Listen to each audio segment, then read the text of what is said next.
almas que se escapan de mis manos van quedando derramadas en el tiempo. Las fugaces bellas horas del pasado, juventud que se acaba sin remedio. Hace apenas unos años era joven, me reía de la vida, de la muerte.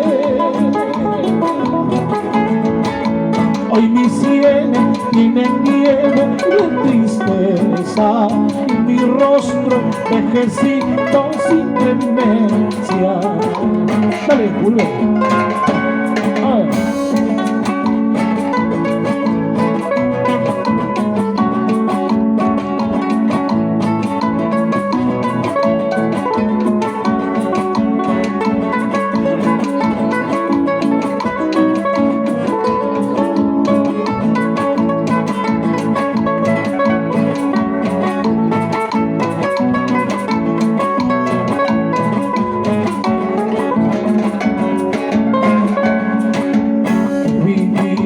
Muy a prisa en el cielo,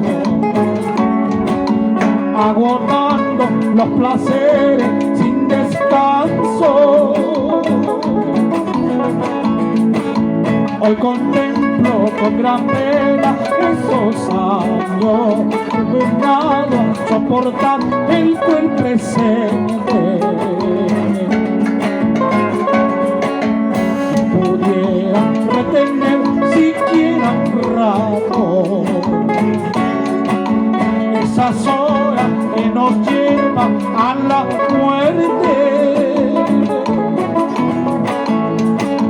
Nada, nada es posible, Dios lo sabe. Todo queda abandonado el camino, mientras uno poco a poco va muriendo. Nicolás Caillaui, presente.